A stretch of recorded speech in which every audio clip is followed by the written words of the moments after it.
So I was recently brought this Honda commercial grade pressure washer, and I was only told that he doesn't know if it runs, but just get it working. I've already verified that it does have compression. Thankfully, this one we don't need to really take apart much of the Honda sandwich here, because we can just take the bowl off and inspect everything and hopefully get to the jets from there and do everything we need to do to clean it out. Air filter is easy to access, haven't checked that yet. The gas tank, we're gonna have to pull this off because it's got some dirt and sediment inside. So it's gonna be easier just to pull it off and blow it out with an air hose or something like that. Everything else looks like it's in decent shape. It is complete. It definitely needs an oil change. It's actually low on oil. I did check the sight glass here for the oil level for the pump itself, and it's all good. It looks clean, so I'm probably not gonna have to mess with that. We'll check the air filter first. Don't lose that. So face value, looks like somebody's been into this machine lately, because this air filter actually looks newer anyways. Yeah, pleats are in decent shape. This filter is perfectly fine, so we don't have to replace this. There's no sense in replacing it. Another section of it, that looks really good. So yeah, we'll leave that alone. 12 millimeter.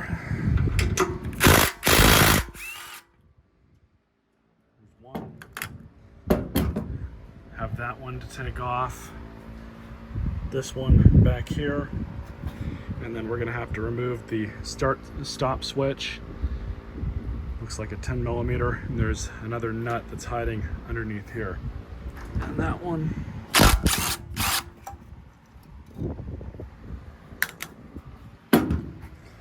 So with that out of the way, we can get to that nut. Just like that. So all 4 bolts are removed. Now we just have to disconnect it from the bottom here. Find a way to do that. Don't matter, it came right off. It's probably not a good sign. Most likely we need to replace that fuel line, but we'll worry about that a little later, because first we need to clean this tank out.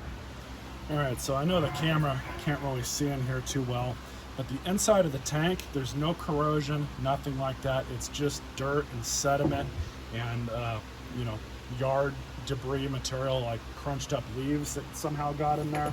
Pull off this bottom piece here just so we can get a little bit more airflow. And I don't really like removing stuff like this. This does have an internal filter, and you'll see it when I pull it out, but I don't generally like removing plastic stuff like this just because it has a tendency to break. But you can see the filter. So since we have this off, we'll spray it off. It's surprisingly clean, but I think now should be able to clean it out a little bit easier.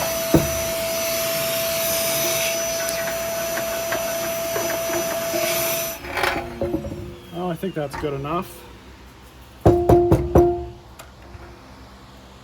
Gotten vast majority of it out of there.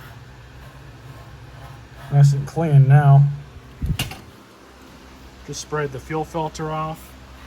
All I did was stick this little tube in here for my carb cleaner and spray it out through the filter. Basically back flushed it. So we'll put this back on, nice and carefully, of course.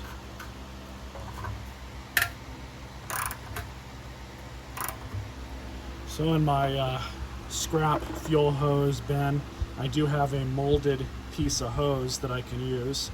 I believe this was for a Honda, came out of a Honda clone carburetor kit.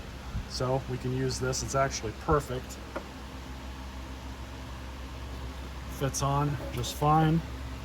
So we're gonna clamp her on. Perfect.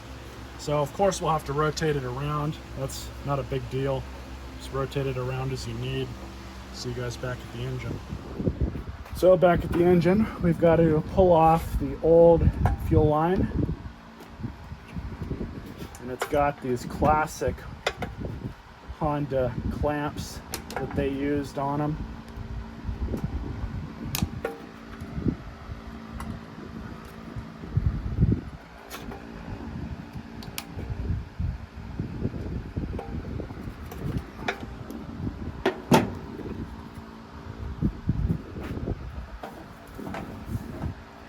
So when I get the tank on here, we are going to have to remove it.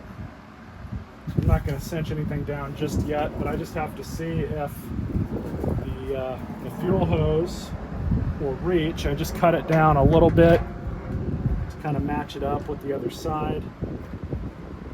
And I think that'll work just fine. You guys can see it a little bit better now. I've got the clamp removed from over here. That's how much I took off of this hose just to size it up. So now I'm going to get another one of these clamps for over here, and we'll be done with that part. All right, got the clamp on the carburetor side, so now I'm just going to move this one up. The trick with these is to get them right on where the nipple is.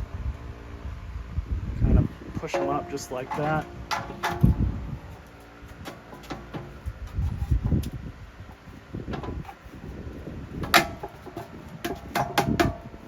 Go. Just have to put the hardware back into the tank and we can move on to the carburetor. Tank's all installed, fuel line's good.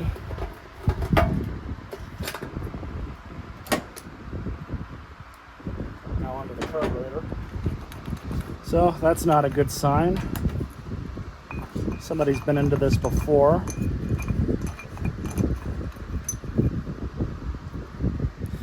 Pretty dirty inside. We'll have to clean that out.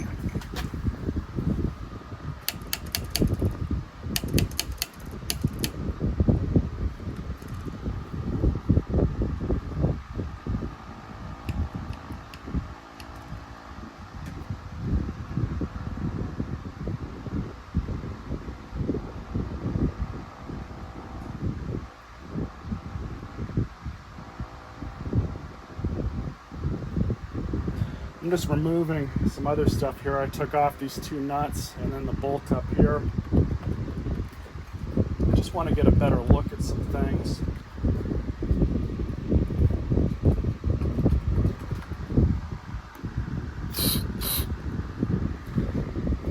That looks pretty clean.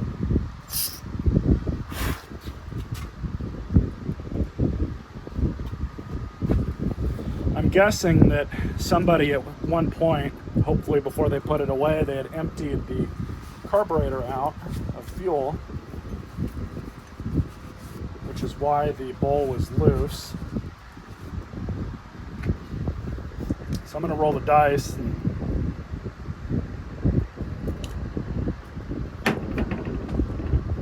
say we're probably going to be okay, but this gasket that goes around, it's kind of worn, so I'm hoping that it's not going to leak.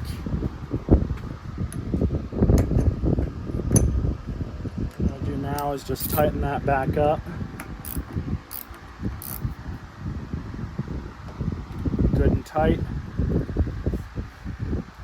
I'm going to put everything here back on. This PCV could do to be changed, but I don't really want to mess with that too much. Next thing we'll do is check the spark plug. I think it's an NGK, so that's a good sign. What's not a good sign is it's in there very loose. Yeah, somebody's definitely been into this machine at some point. Because whatever they did, they didn't put it back together properly.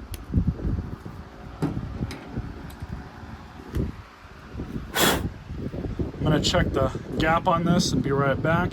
So it's 0.039 to 0.043. I think 0.04 would probably be the best way to go. Looks like it's not gapped correctly. 0.04. There we go.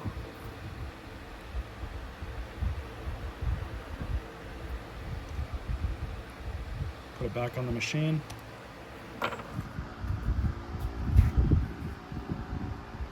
So it's got this AC Delco plug, and I just checked the cross reference.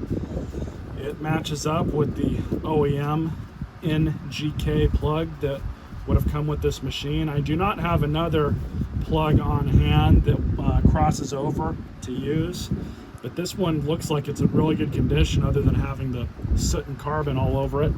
I'm not really worried about that, but we're just going to reinstall it.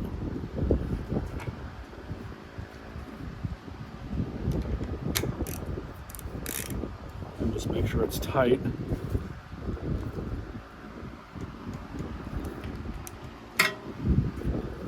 Put the boot back on. That's good. It's enough for the oil change. All right, so I'm getting ready to do the oil change. And this thing is low on oil to begin with. It's not even touching the dipstick on the other side of the engine. When you unscrew these, you're supposed to unscrew them, wipe it off, stick it back in, but don't thread it. Pull it back out and check. There's nothing on this. I can see that there's oil inside the sump. It's just low. So I'm gonna leave this out so we get better flowage. This cap here.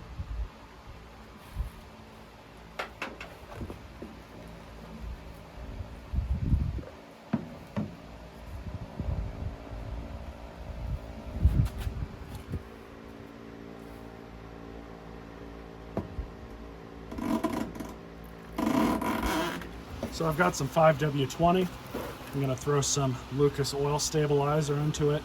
It's about 3/4 of a quart, so I'm gonna take it up almost to the top. And then we're gonna shake it back and forth, mix it up really good, and stick it into the engine, and then check the level and see where we're at.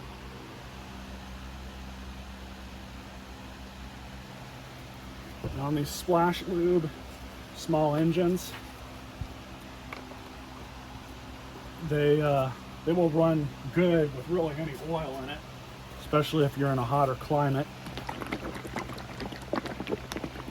But if you run it a little bit thicker, that's okay. If you do choose to use thin oil, you're not necessarily going to damage anything. The only thing you'll have to worry about is the oil might burn off a little quicker, in which case you should be checking your oil level anyways. But running like a 10W30, it's not going to burn off as quick. If that's what I had, that's what I would use, but honestly, this stuff's going to be fine, especially with the Lucas in it. Now again, I am leaving the dipstick out on the other side just so the flowage could be a little bit better. All right, go ahead and drain it in.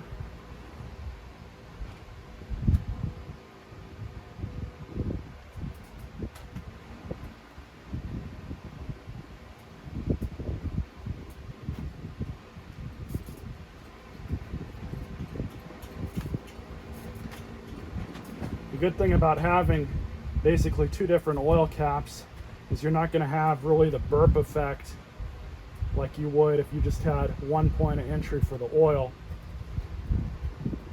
The air's got to find a way to escape, so it's going to come back out the same tube that you're pouring oil into. So that's one of the positives of these Hondas. So I'm going to let everything settle for a little bit, and then we'll check the oil level and see where it's at. All right, so it's sat for a few minutes. Now we'll check the oil level.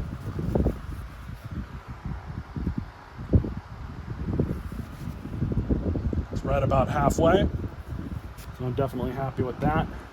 Once we get it running, we'll let it run for a bit, let it circulate the oil, and then check it one more time and fill it, top it off as needed.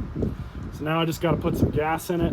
We'll put the air filter and everything back on, and we'll hook the hose up and see if this thing will start for us. Well, I just put gas in it. Unfortunately, the carburetor is dripping a little bit, so we'll have to most likely replace that. But what we're gonna do is go hook this up to the hose, see if it'll start for us.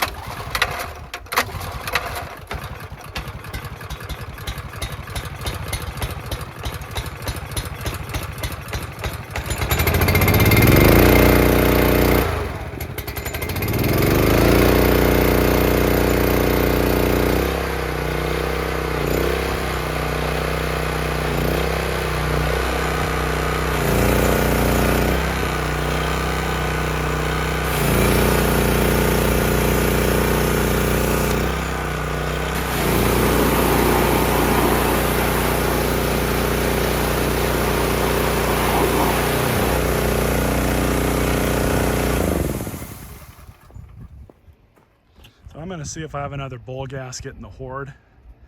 Hopefully we can replace that gasket, because that's really all that's wrong with that carburetor. That's why it's leaking. I saw where it was leaking from. I knew it would leak there. So let me see what I've got. Hopefully we can fix it. So I just took it out. It's pretty hard and brittle. I was just able to get up inside and just kind of loop it out around it. So we'll see what I have. So a week later, I got the correct gasket. So we're going to put that in the bowl, see if it stops the leak.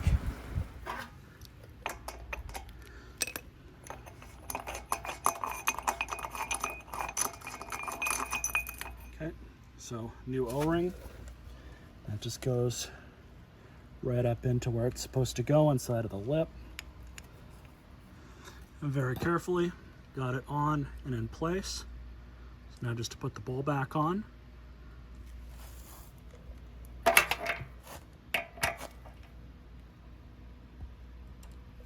Nice and tight. Now let's turn the fuel back on. See if it leaks at all. Hopefully it doesn't.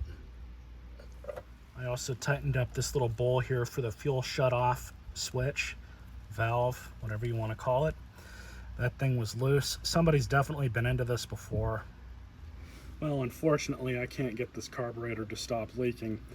This machine had been sitting for years, and he had just recently started to try and get it going again and to use it.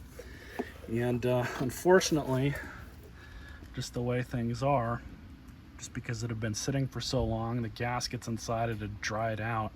So that's likely what's causing it to start leaking. What I'm going to end up doing is just replacing it with an aftermarket one from Amazon for 15 bucks. I'll probably keep this carburetor around just because, but I've had really good luck with those replacement Amazon carburetors. The one I bought has really good reviews, so I'm just going to throw that on for him. He seems to be okay with it, and we'll go from there. See you in the next video.